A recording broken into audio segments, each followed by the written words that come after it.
Hi and welcome to Positive Abundance Manifestation. Today we're talking about how important forgiveness is to positive mindset and abundance mindset.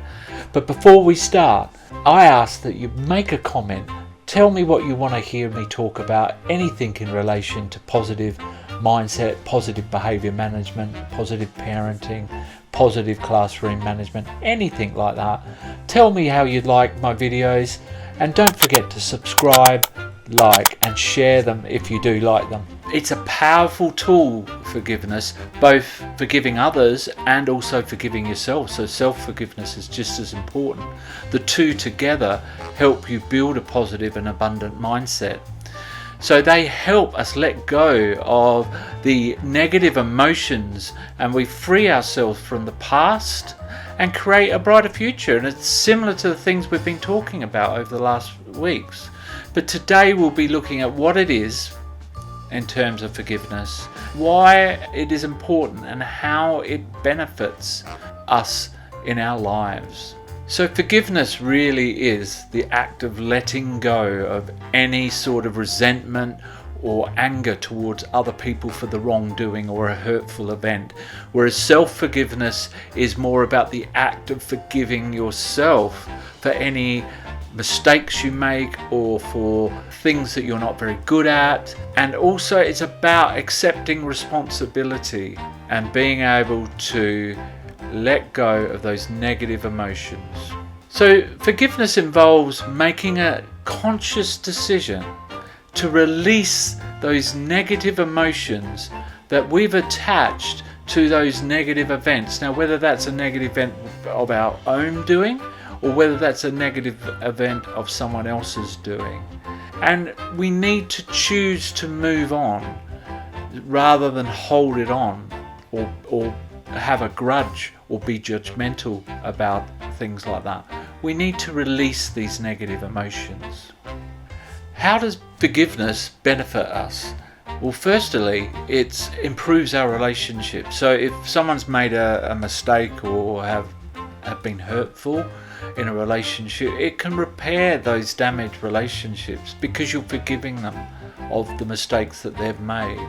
It can also improve our ability to connect with others because we're not constantly thinking of those negative or judgmental thoughts when we're going in to speak to them or having some form of relationship with them. Forgiveness allows us to move past the past and build a stronger, more positive relationship. The second thing is inner peace. It lets go of our negative emotions and thoughts. It lends to a more positive and forgiving you. And as our life improves, we will feel a lot calmer. Because remember, when we've not forgiven someone, we're constantly going over those negative past events in our mind and then role-playing out future events, most likely in a negative way. Well, forgiving someone stops that process from happening, and that's why you end up being more positive. The third one is increased empathy and understanding towards others. Now, recognizing everyone makes mistakes and being able to notice that they have their own struggles. So sitting back and putting your feet in their shoes or viewing them from a distance and putting an understanding, well, what's their life is. I can understand why they've acted that way because this is how they were feeling, or this is what someone had done to them in the past. Like when we forgive, it doesn't mean we have to accept the behavior. And if the behavior is extremely bad, then it might be that we can forgive them, but they no longer form a part of our lives. So forgiveness does not mean we necessarily keep that person in our lives. It just means that we can be more empathetic to other people and their reasons for doing what they did, and then moving away from it.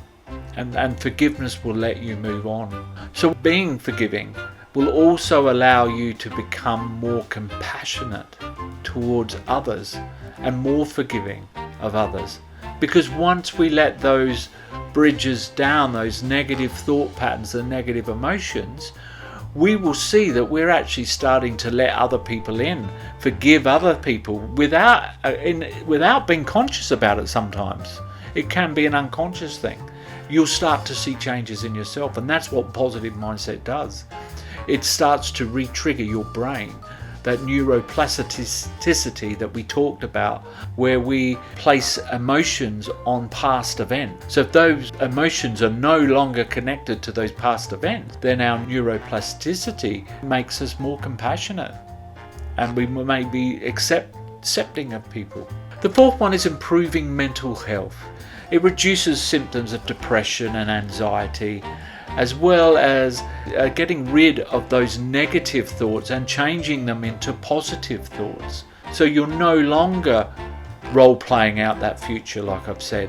You are actually changing that negative thought and making a positive thought, bringing positivity into your mindset so that you're looking more positive at the future. And it promotes those feelings of positivity and happiness and contentment within ourselves. And the benefits of forgiving yourself, self-forgiveness, is very similar to those of forgiving others. It promotes self-love and self-compassion. We have to realize as humans, we all make mistakes. None of us are perfect. So we are definitely going to make mistakes. So why should we attach ourselves to those mistakes we make? What we need to do is show ourselves compassion and love. This is essential to our mental and emotional well-being.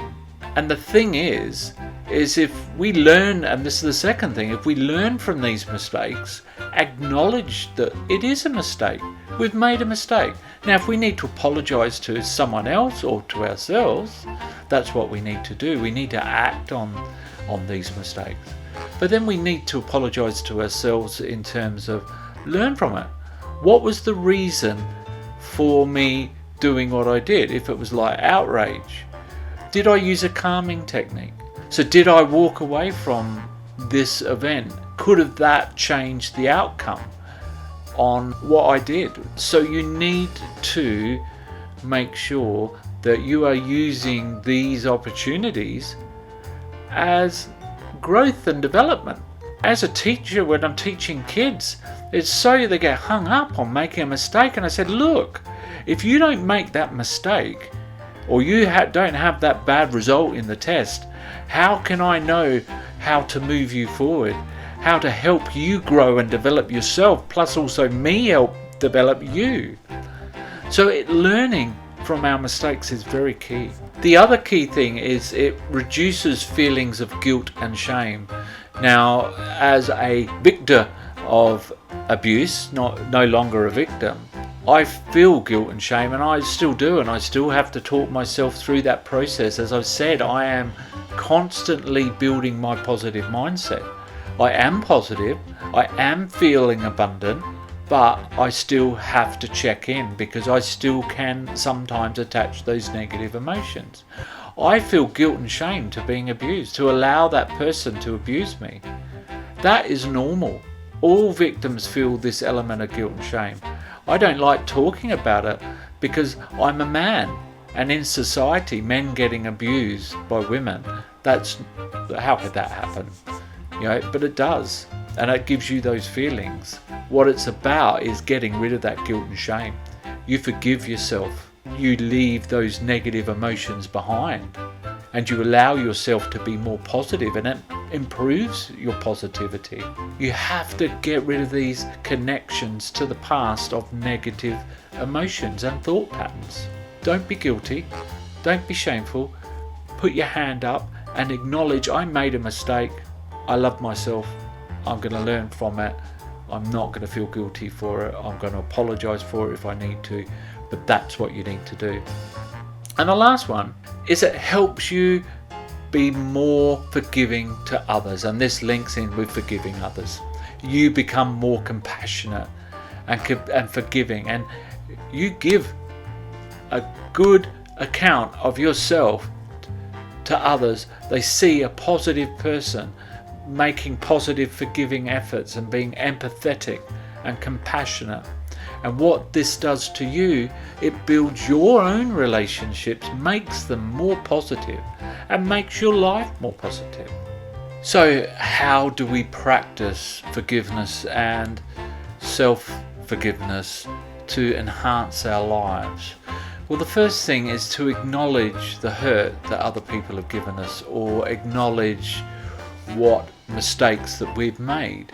So taking responsibility for your part in maybe a self-forgiveness opportunity, or thinking about acknowledging that actually this person did hurt my feelings and my feelings are hurt.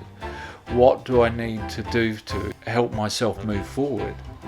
And that could be discussing with the person. I remember that when I went to confront my father in my early 30s about what he'd done to me as a child, even though I didn't get a positive response back, which would have melted my heart, and I wasn't expecting one because it's just not the sort of person he was, he just said, "It's all in your head," and that was his response. What happened was I felt empowerment from being able to discuss how I felt, acknowledging the hurt to that person. I can't change what other people do. I can only change what's within me. And I acknowledged the hurt and confronted the person about it in a very calm and communicative way. It wasn't an awful conversation. The response wasn't necessarily a nice one, but it wasn't confrontational at all. So acknowledgement is really, really important, and acknowledging our mistakes and realizing, oh, that's a mistake. And as I said before, everyone makes mistakes. No one's perfect. Simple. We wish it all was as simple as that. But the other thing is, you need to make a true choice to forgive. You can't just say, oh yeah, no, I forgive you, and then you're always constantly replaying back everything that happened. You actually really have to believe it.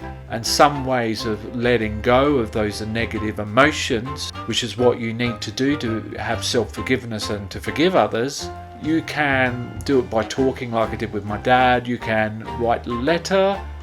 It doesn't have to be posted. You can journalize it. You can write affirmations to make yourself feel good about yourself. So taking away those negative emotions, changing those negative thoughts into positive thoughts, is the way forward to stopping you connecting those negative emotions to past events. Past events are in the past. They might be hurtful, yes, but you cannot change it. It's gone. So in terms of the emotions, don't hold on to that past event. We can't change it, so we need to move forward, and we can only move forward in a positive way for ourselves. Remember all the benefits. It helps mental health, emotional well-being, all these types of things. So it's really, really important. And the other key thing we can do is focus on the positive. So if it's a forgiveness of a hurtful event from the past, then what was the positive from that? Maybe the positive is I learned that actually they're not a very good friend, or I learned that they make mistakes too, and actually they apologise for it. It wasn't my fault, and I need to not have guilt or shame about that. That's the key, is just to focus on that positive. Learn to grow. If it's you making a mistake, learn from it and grow from it. Accept, like we said, acknowledge that I've made a mistake and learn from it, and next time have a plan. It might be that if I feel these emotions again, I'm going to walk away because I'm not going to let myself get into that situation again. So they're the key things you can do. Meditation is good with affirmations. So self-forgiveness is equally as important to forgiving others, and it is essential to building a positive and abundant mindset. You cannot walk around with negative emotions. You're not going to be in that positive mindset if you do. It promotes self-compassion. It promotes empathy for other people, self-love, love of other people, and it gives a sense of inner peace and contentment and happiness to yourself, because you're no longer holding on to all this negativity. There's an activity I did with kids 20 odd years ago, and you couldn't do it now because of health and safety, but I used to get their backpack, we emptied it out, and then I had a whole lot of bricks that I kept in a corner, and I put it in their backpack, and they put it on, and I said, how heavy does that feel? And I'd walk them to the gate, and I said, what we need to do, because once they got to the school gate, leave the negativity of their life at the gate, and then come in with a positive attitude, what I was trying to teach them. And I said, take the backpack off and leave it here at the gate. And we walked in. I said, how do you feel now? He says, I feel like I'm floating. Exactly. And I linked it in with emotion. If you let go of all that negative emotion that's building this whole big gravity-defying push on your body, and you leave it behind, you'll feel happier, lighter. So it's really important, forgiveness, because it reduces that guilt and shame, and you can learn from your mistake from it. So it becomes a positive, because every time we learn something about ourselves or other people, that's a positive. It's a learning experience, and it lets us let go of those negative emotions that we link to the past and we take into our present and our future. We want to get rid of that. So remember to use our calming techniques and our positive affirmations. Try to meditate, journalize, do those things, talk to people about how you feel, acknowledge it, and we can create a more positive mindset, an abundant mindset. We can create a more positive and fulfilling life for ourselves and our relationships, and move towards a really positive mindset and abundant mindset. So sending positive and healing thoughts, love and light to you all.